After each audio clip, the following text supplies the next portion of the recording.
Hi, I'm Michael Mosolino, and welcome to A Culinary Experience.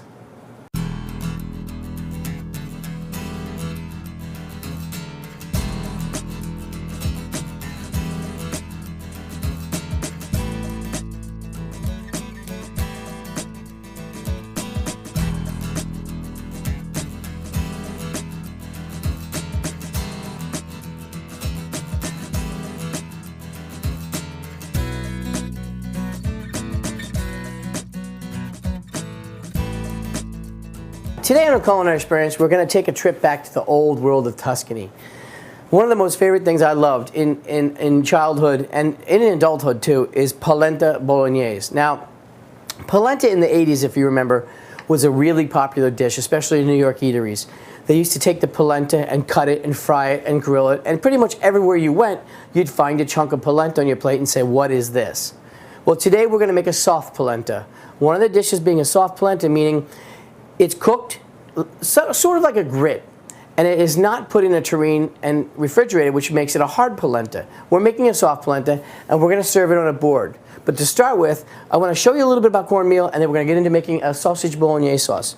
There are several different types of cornmeal in our area now. When I was younger, all I could ever find was the Quaker cornmeal, which is here. This one is really very gritty, grainy, and it's really more used for a cornbread. And then you have the Indian cornmeal, which you'll see in most of the stores. And the Indian cornmeal is sort of a raw cornmeal. It's a little bit finer, but it has a raw consistency and really a pale color compared to the yellow cornmeal, if you can see the difference. Then what I have here is a Mexican cornmeal. Now, I've never really run into an Italian cornmeal, so I use the most ethnic I can get, and that would be the Mexican. And the Mexican cornmeal is very, very, very fine and has the same flavor, but is a much finer cornmeal, almost like a fine sand you'd find on the beach. Well, the reason I use this is because it's much easier to cook, much quicker, and it gives you a much more creamy polenta. A lot of Italians will use plain water and salt in their polenta. For me, I like to add a little half and half or heavy cream. So what I have here is a cup and a half of water, and it's not boiling, it's just really just steaming along. When you cook polenta, you don't want to boil it, you just want to steam it, get it warm. Okay, so I have 2 cups of half and half going into a cup and a half of water. I really like more of a milky, buttery flavor than I do plain water. You need to add that. And then I need a little bit of salt to it and a little butter. So we can just go ahead and add about 2 tablespoons of butter to that. I'm going to let that simmer and get it ready to fold in my polenta. Before I do that, getting to the polenta, because you're going to eat a soft polenta, which means you're serving it hot and mushy, and it's not being refrigerated, we're going to start off on our sausage meat sauce. Well, a bolognese, obviously, from the old world, is really a lot of hamburger meat and carrot and things like that. For me, I need a little more zest in my bolognese, so I usually start off with sweet sausage. And hamburger meat, to me, unless I get it from a local store, is a no-no. I usually order from Catina's in Southampton and get the best fresh ground hamburger meat there is. But when I do a bolognese, I really want a lot of flavor, and that's what I'm going to get from using sausage. And sausage is great. So I take a rope sausage and slice the line right down the rope and pull off the casing. Frequently you can buy sausage that's already out of the casing, but it's not an everyday thing in the stores. You don't see it all the time now. So I just pull the casing off of it. 1 slice down and it's pretty easy. Sometimes it'll give you a catch up and a little bit of a hard time, but mostly you can get it off there pretty easy. So pull that down and discard the casing. Very simple. All right, the way I'm going to start, obviously, is Mama smashing garlic. Move this back to our plate. Take a couple cloves of garlic. Again, you can't have enough garlic. So here we go, just smash it down. Now, the other thing about this is I don't really chop it real fine. Oh, lost that one. So what I do is I puree this bolognese sauce with a little blender, because I want with a polenta now, you want a real fine sauce, nice sauce. What we're going to do is take our polenta bolognese and we're going to throw it on a board like they did in Tuscany. Breaking bread, usually the night before a wedding, when a man and a woman took vows to each other, they'd bring out a nice big wooden board, roll out the polenta, and make a well in it like gravy, and they would break the bread and dip it in the polenta and share their meals together like that. And that is really breaking of bread. So I got a little bit of garlic, and I got a little bit of olive oil. Now today in the olive oil world, you're going to see a lot of new things. There's something called the pomace oil, which is the very last squeeze before they can't call it extra virgin olive oil. And you're also going to see the prices rising on olive oil a lot. It's gone up quite a bit. Got a little garlic. Throw that. I'm going to use a little bit of onion, not too much, just a little bit. Remember, use your finger as a guide when you're cutting your onion. Okay? We're just going to use about a quarter of an onion here. I don't want to overpower the sausage flavor. I got that. I'm just going to stir it in. Back to the olive oil issue. So you have the olive oil, extra virgin olive oil, and you have the blended oils. Meaning, a blended oil is usually a vegetable oil, canola oil, or soy oil mixed with a percentage of olive oil to make it an olive oil. So you either find 75% ingredient oil and 25% extra virgin olive oil. When I go shopping for olive oils, the first thing I look for is extra virgin and the price. Being price conscious, olive oils are very, very high now. What I like is, I like La Parmigiana's olive oil from Southampton. They have different kinds. It's wonderful. But when you're sauteing with this, it's not necessary to use an extra virgin oil. You can use a blended oil. But you have to remember, you're only getting a vegetable oil or soy oil with a little bit of olive oil in it. And really, it's not that necessary. Now, if you can see here, I've got a nice, really nice consistency in our water. It's just, our water and half is just steamed up. You got a little rolling steam from it. So I'm going to turn it down just a little bit. And we'll just let it go. And at the very end, we'll add our polenta. First, we want to get this going. We got this. Got a little garlic. And I don't have to add a lot of seasoning to this because the sausage is going to do most of our work for us. The sausage has fennel in it. It has a lot of great flavors, and that's why I use this. Hamburger, in the other case, you're going to get some hamburger flavor. That's about it. But I had a bolognese recently, and I was like, ugh, where is it? Where's the flavor? Where's the love in this sauce? So, and what I like to do, if you can sneak me, is I need a glove. And I usually get my hand right in the sausage and just kind of mush it up. You know what I mean? So let me do this. I will start with this. This is the best way to do it for me, is to get in there and just kind of break it up.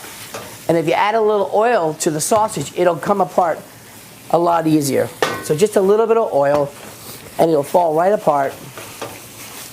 So this is really what I think is one of the most earthy dishes, wonderful dishes, and real authentic Italian dishes. Like a puttanesca, this is a polenta bolognese, and it's just a fantastic dish. You're going to love it. When we come back from the Culinary Experience, we'll finish our sauce and we'll start blending our polenta when we come right back.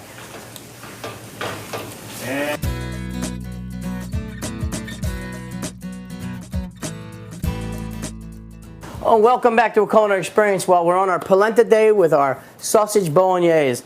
And again, as we left the show, I've just got about my sausage in. I broke it up with my hands, and we're just about ready to add our seasonings to it. Now, like I said before, sausage meat is the best way to go when you make a meat sauce for me. I'm not worried about fat too much, but what I like to do is, with a polenta that's creamy and rich, I like to add a little bit of crushed red pepper is always a good thing. So I take a little pinch. A little bit of oregano, and really just a pinch. We're making a very small amount, okay? Obviously needs a little bit of salt. With the salt, I always give it 2 pinches. And then a little bit of black pepper, never hurts. Fresh cracked pepper is best. What I like to do is, for my ease, and I use a lot of black pepper in the kitchen, I just take it to a coffee mill and go ahead and puree it.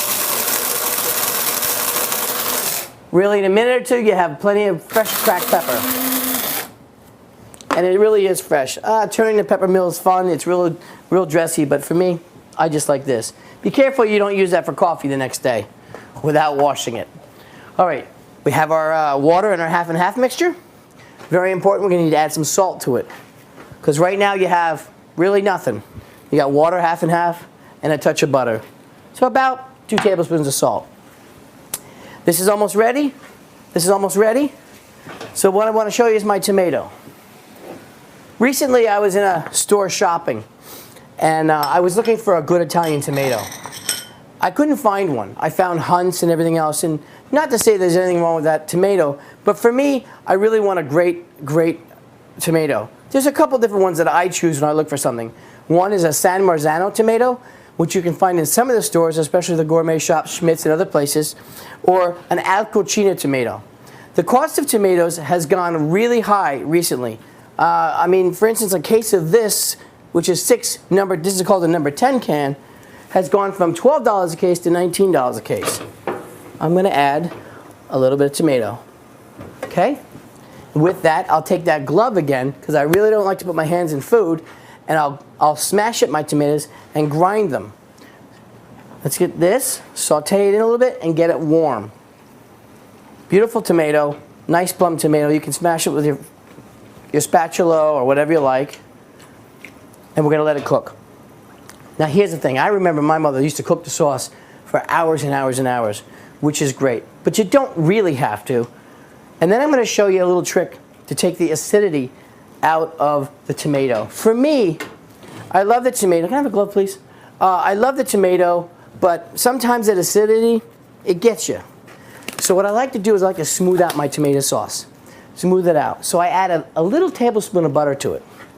I'm just going to go in and I'm going to mash this up because it's the best way to do it. Mash it up. And you'll always end up with a little tomato spray on yourself. It's just what happens. And you have a great flavor of garlic, onion, sausage, and tomato. And it's simple. We're really getting close to adding our polenta to our water and our half and half mixture. Before I do that, I'm going to want to show you why I like to keep this sort of an authentic dish and how you serve it. Okay, we'll turn this right up and we'll get this a-cooking. These are like wholesome ingredients. There's nothing inert. There's no, this is just great food because there's no chemicals in it. Right, here we go. So, the way I serve this is on a board. Now, classically in the old Tuscan world, they would have a regular board that they usually use all the time, and it was for meal after meal. So for me, I'm going to use a pizza board today, and I'm just going to take a little olive oil and spread it around. The reason I put the olive oil in it, because it makes it cleaning our board very easy. When you take a pizza board, for instance, and you put a lot of water on it, and you don't have an olive oil in it, the board will warp, and you don't want to do that. So we just put a little olive oil in it. And that will keep our polenta from sticking to the board, and also the ease for cleaning. So we'll get that here, get that ready. And we have a great bread. While that's cooking, I'm going to take my bread, and I'm going to start slicing it. Because we're going to break bread here today. All right, nice. And it's a nice looking dish. We'll get this ready, and let's go ahead and start getting our polenta going. So now we have our polenta, our water. And I'm going to get my cornmeal. Again, I'm using a Mexican cornmeal, which is much finer than, for instance, the Quaker. You can use the Quaker if you wish, though. And we have our water going. And I don't use a metal spoon in the pot, so the Le Creuset. I don't use that. All right. Folding nice and slow. So we're just going to fold in the polenta or the cornmeal, nice and slow. And you'll see it's a little lumpy in the beginning, but that's okay because it's going to work its way out. It'll cook its way out. And you want to add a little bit at a time because it will thicken. And if you add too much at one time, you'll end up with one big glob of polenta that doesn't have the time to cook. I got my sauce going. I kind of like the flavor of a raw tomato too. You know, a lot of pizza sauces aren't cooked. It's just a pureed La Cucina tomato. So I think overcooking a tomato is not a good thing. We also have a couple cheeses. I have a regular Parmesan, and I have Pecorino Romano, which is a great cheese. A little sharper, but when you go to the store and you look at cheeses and you'll see a Parmesan that's aged for 60, 120 days, you'll see a nice dark color in it. When you find Pecorino Romano, it's going to be a whiter cheese, but it has a great sharp flavor and is equally wonderful. Here we go. We're getting creamy already. And I want to show you the consistency because you're really going to look for a gritty, a grits type of consistency because you have to add your cheese. Once you add your cheese, it's also going to thicken up a little bit more. We're going to keep adding really nicely here. And being that I'm using a Le Creuset pot, it gives me a little bit of a chance to walk away from it because the density of the pot and the enamel on it really protects me from cooking. I use these pots a lot, first of all, for my purposes, because I tend to walk away from my stove and go do something. And when I do, it's safe for me to do that because the cast iron pot is really thick and it holds my food. There's less chance of burning it. Okay, I'm going to walk back over here, and I'm really going to go ahead and grab another glove and mash my tomato and sausage together a little bit more. And then we're going to puree it a little bit, but you want to make sure your sausage is well done. Very important. We have great flavors going on here. Okay, if we take a look back at our pot now, you're going to see where your danger line is. We're going to turn down the heat just a little bit because it's bubbling up on us a lot. It's really kind of a volcano. So here we go.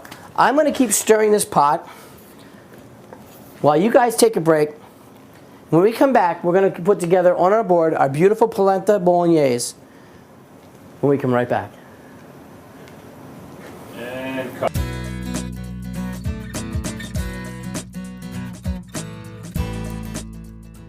And welcome back to Culinary Experience as we finish up our polenta bolognese.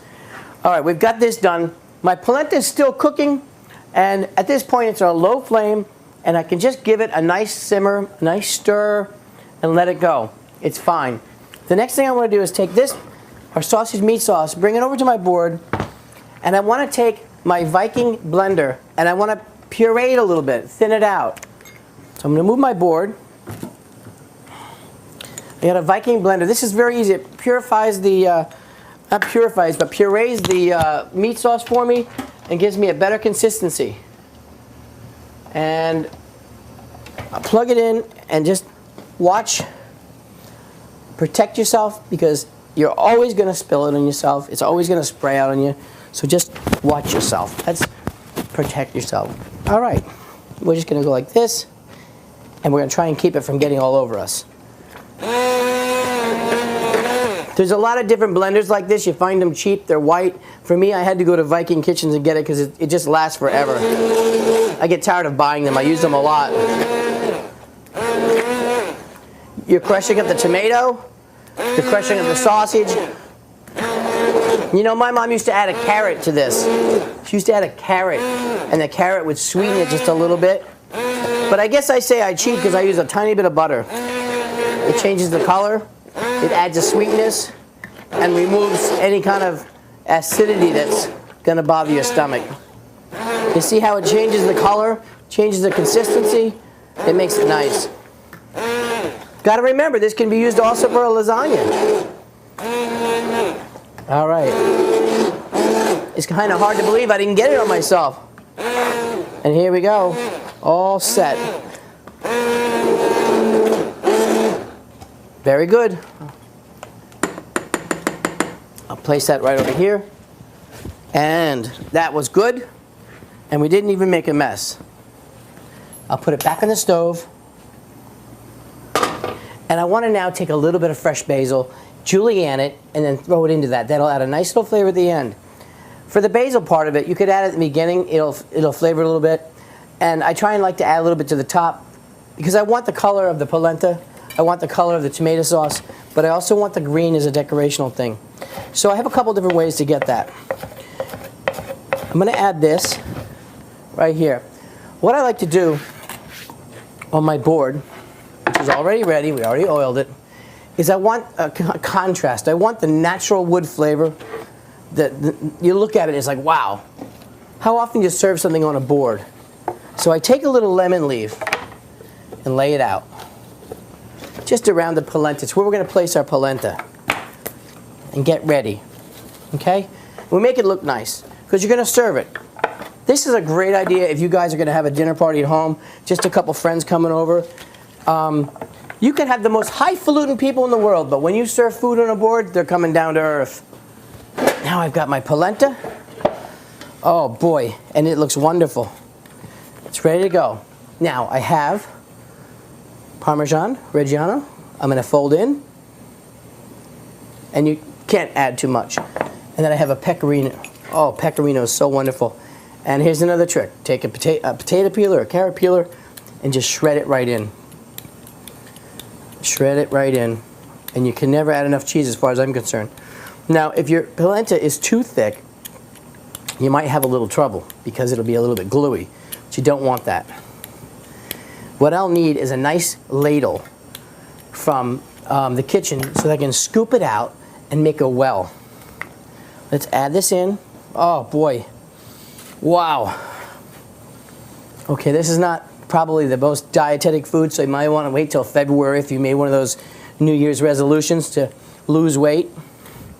But at least you're not eating chemicals. You're not eating out of a fast food restaurant. Oh, this is right on. Let's see. I'll take a big, can I have that big ladle over there? And, oh, awesome. And here we go, guys. Polenta bolognese. Here's our polenta. You can see the consistency.